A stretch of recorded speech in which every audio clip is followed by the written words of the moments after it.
Hi everyone, this is Sandy and I have a blog called Simply Happy Foodie where I specialize in Instant Pot recipes. However, I do crockpot and stovetop, oven, and other kinds of recipes as well. Today I'm going to show you how to make my Instant Pot creamy chicken gnocchi soup. It's a very popular recipe on my blog. It's my second favorite soup. My first favorite is actually the zuppa toscana, which is a sausage potato soup, and it's wonderful. So let's go ahead and get started. Always make sure you've got your inner pot in there before you start putting stuff in. And we're going to saute some bacon first of all. So you'll want to press your saute button, and it just comes up as the normal heat, and that's what you want. I have a half a pound of thick cut bacon, and this will beep just to tell you that it's on. And you can use thin cut bacon, that's fine. Just measure out a half a pound and then chop it up. And then just put it in there.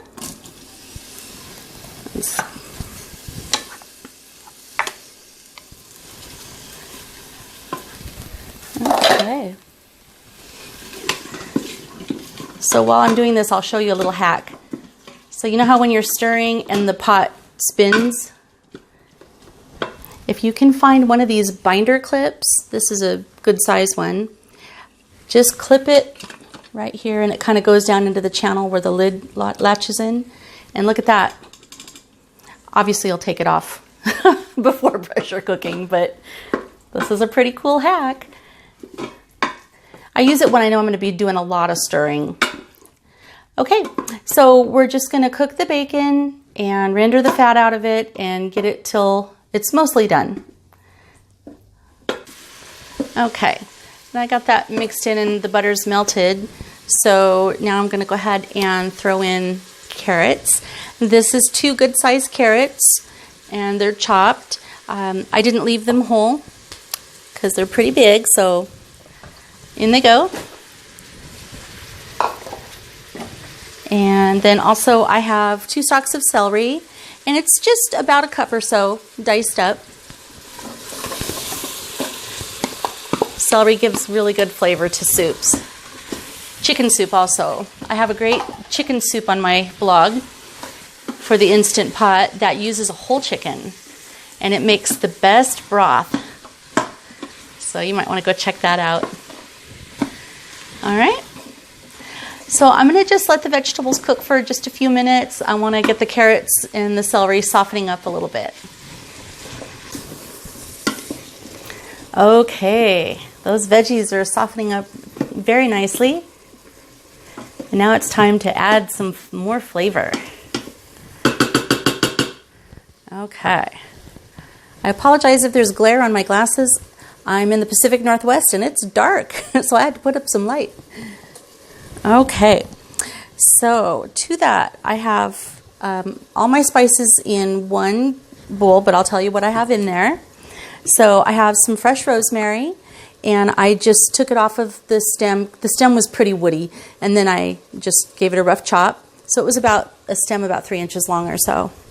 And then I have a half a teaspoon of basil, a half a teaspoon of dried thyme, and the basil was dried as well, and a 1/4 teaspoon of poultry seasoning. You want to go easy on that stuff. It's pretty strong.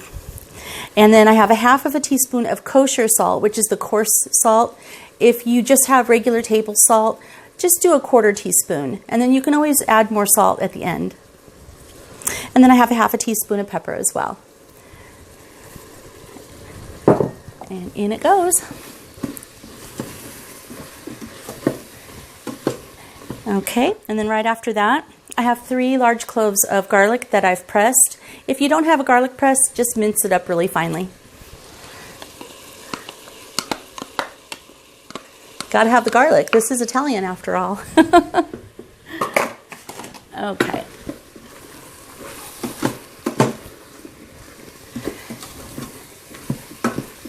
And it doesn't take very long once you add the garlic. You just want to stir it until you start to smell the fragrance of it. There's enough other ingredients in here. I don't think we're at risk of burning it, but just in case. All right. And now We have 4 cups of chicken broth. You can use homemade. I got this one out of a box. It doesn't really matter. Well, I mean, of course, homemade is always going to be better, but this has so much flavor. Okay, that gets awfully quiet, doesn't it?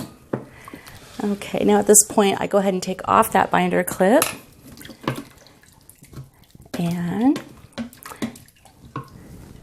just get everything submerged in there. And we want some chicken in here. And this is a great way to use boneless, skinless chicken breasts. And I happen to have 3 that needed to get used up, which is why I chose to demonstrate this recipe today. And 2 or 3 good-sized chicken breasts. And they are uncooked. And then just nestle them on in there, right in the broth. These are pretty good-sized ones.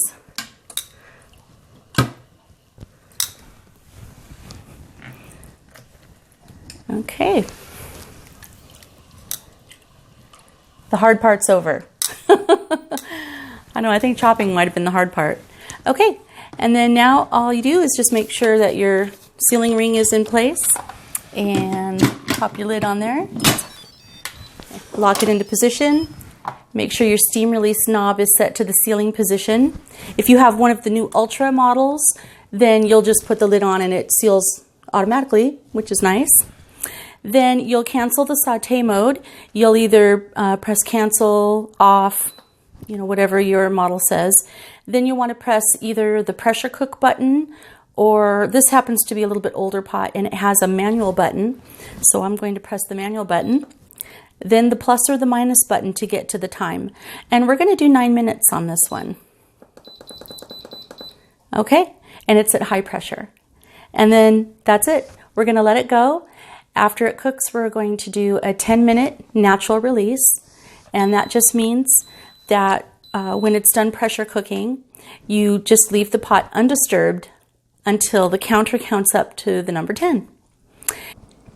Okay, welcome back.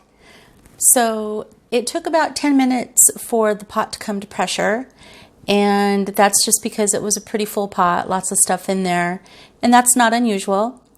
And once it got to pressure, it cooked for 9 minutes, and then we just finished waiting 10 minutes, which was our 10-minute natural release. And now it's time to release the remaining pressure. All right, so we'll just wait for this to release all of its pressure. Okay, all the pressure's out and the pin and the lid has dropped down.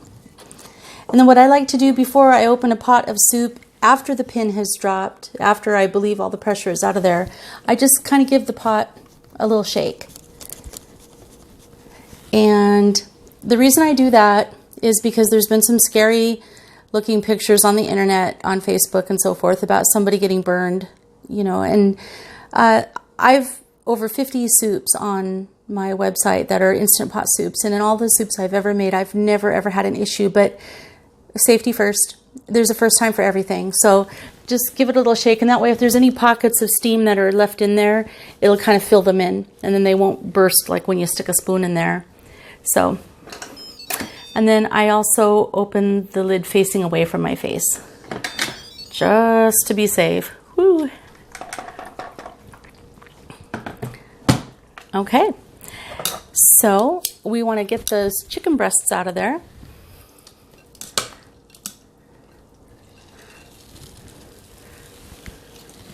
And they're nice and tender.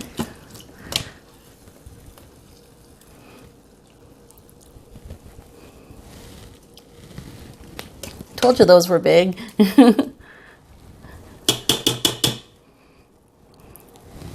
Okay.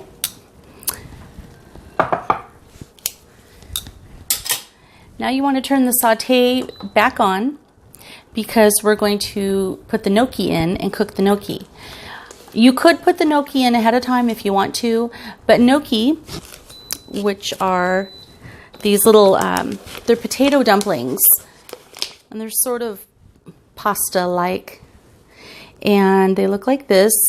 They're actually really easy to make homemade as well, but this is a nice convenience. You can find these in the pasta aisle near the dry pasta. And so They are very quick cooking. Usually, like if you're boiling them on the stove, it only takes like, 3 or 4 minutes.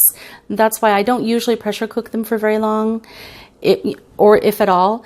But you can. I don't think it really hurts them too much. But in this case, we're just going to boil them.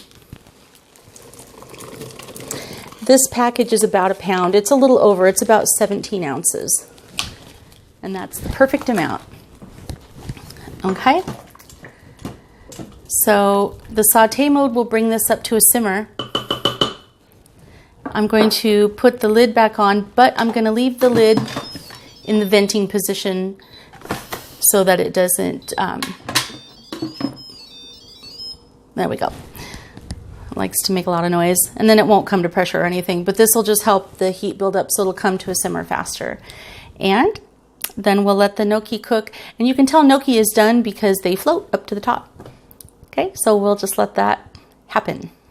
Okay, and while the gnocchi is cooking, we're going to shred the chicken breasts, and then we'll end up putting them back in as soon as it's done. So the best way to shred chicken is using 2 forks. I know there's another way where people use, a hand mixer and use a mixing bowl or their KitchenAid mixer. So I've never tried that, but it looks like it works really well.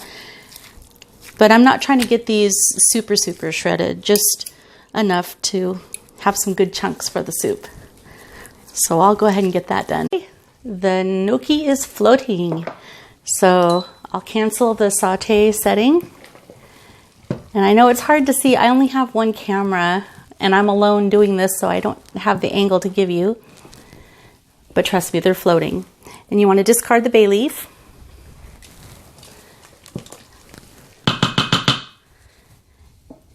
And then at this point, I like to add in the Parmesan cheese. This is about 1/2 cup or so. And then all the chicken that I shredded.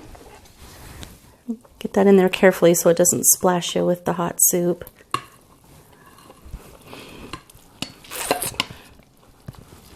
There we go. This is a lot of food, guys. Definitely can feed a crowd with this. Okay, now the next step is to add spinach. And it's about 5 ounces or so, 3 or 4 good handfuls of fresh baby spinach.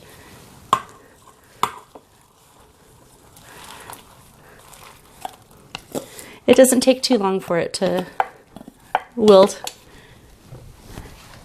You know how spinach is.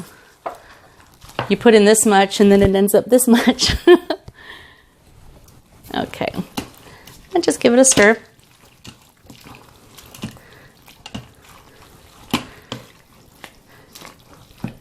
Almost done.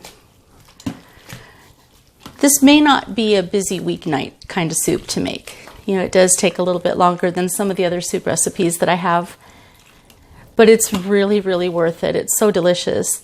This would be a wonderful soup to make for company on the weekend or something. And it reheats really well as well. So my husband likes to take the leftovers to work. All right, and one last step is a cup of heavy cream. You can use half and half if you're trying to cut some calories at this point. But it adds a really lovely richness to it. And it's pretty. It gives the broth kind of a white appearance. And the carrots, the orange of the carrots pop. It's really beautiful. All right, and we're done. I know, kind of a long one, huh? But let me dish it up and show you what it looks like to the best of my ability with one camera.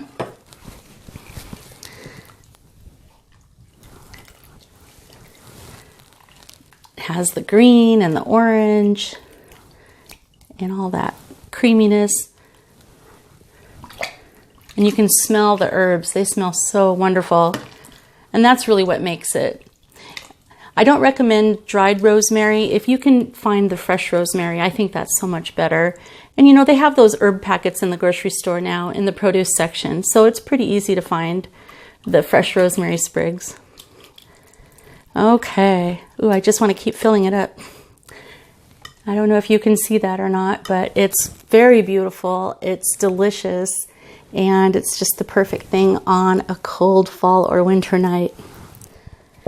Well, I hope you enjoyed my video. This is the first time I've ever done a video for you guys where I'm actually looking at the camera.